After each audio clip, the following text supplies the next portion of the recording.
You know that watch on your wrist or, the clock on your phone? It feels so simple, right? But it's more than just a tool. It's the end result of a massive global crisis, a forgotten genius, and one incredible moment when all of humanity decided to sync up.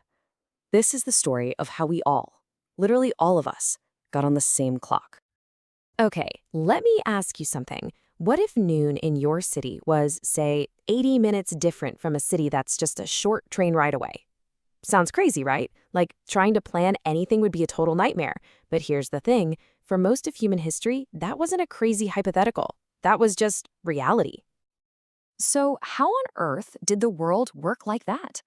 Well, all that confusion, it actually came from a system that, for centuries, made perfect sense. It was a world that ran on what was called local time. And the system itself was actually pretty elegant, in its own way. It was simple. Noon was just the moment the sun was at its highest point in the sky, right where you were standing. That's it. So if the sun hit its peak in the next town over, I don't know, 5 minutes after it did in yours, well, their clocks were just 5 minutes behind yours. And when you're traveling by horse and buggy, who cares, right? A few minutes here or there, it didn't matter. But all of that was about to change in a big, big way. Yeah, for centuries, this whole sun in the sky system worked perfectly fine. It was reliable, it was natural. But then a new invention came along, an invention that literally moved faster than the sun traveled across the sky, and it was about to completely shatter everything we thought we knew about time. And that invention? It was the railroad. As these massive steam engines started roaring across continents, they ran headfirst into a wall made of thousands upon thousands of different local times. And this incredible, brilliant leap forward in travel, well, it created a level of chaos nobody had ever seen before. And I'm not exaggerating, I mean absolute total chaos. Think about it. A single train line could pass through dozens of different local times. The schedules were impossible to read. You could have a train that leaves at 12 p.m. and then arrives at its destination at 11:50 a.m. according to the clock in that town. It made no sense. The whole promise of speed and efficiency had turned into this bizarre time-bending nightmare. And look, this wasn't just some minor inconvenience, like missing your train. The schedules were a mess, sure, and people were missing connections all the time. But it got way, way more serious than that. It got dangerous. Because when you have two trains barreling down the same track, and each one thinks it's on a completely different time, well, the results could be, and often were, absolutely deadly. Okay, so the world was a mess. It clearly needed a new system. And the solution, it didn't come from some government committee or a king. Nope. It came from a Canadian railway engineer named Sanford Fleming. And the best part? He got the idea because he was personally fed up with it all after, you guessed it, he missed a train.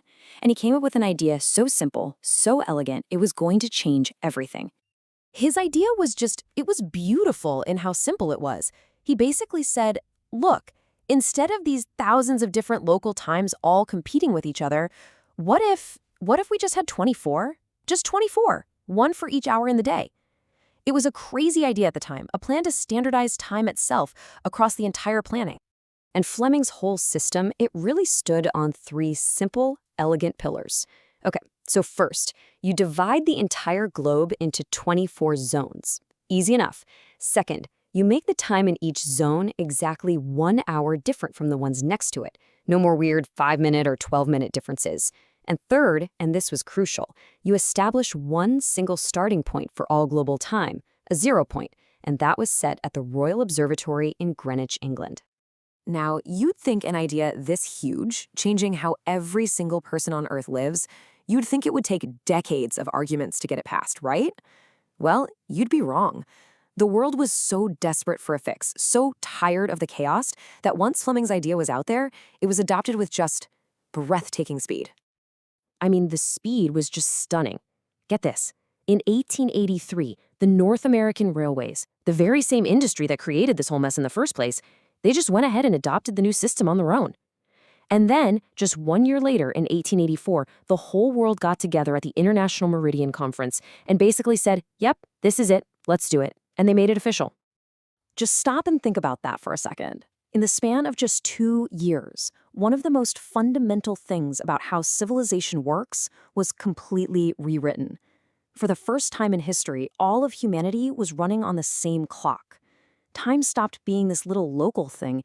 It became a global utility. like water or electricity. So why am I telling you all this? What does a story from over 100 years ago have to do with you right now? Well, because that solution, the one born out of all that railroad chaos, it's something you use every single day. It's right there, on your watch, on your phone, on your laptop screen. So the next time you glance at the clock, just for a second, remember this story. You're not just seeing the time. You're looking at a story of a massive global problem that we solve together. It's this quiet, everyday reminder that we're actually pretty good at seeing a shared problem and then agreeing on a shared logical solution to fix it. And that kind of leaves us with one last question, doesn't it? We managed to sync all our clocks to handle the chaos of the industrial age. So now, in our own crazy, complex, super connected world, what's the next big thing? What's the next great challenge that's going to require all of us to sync up and get on the same page?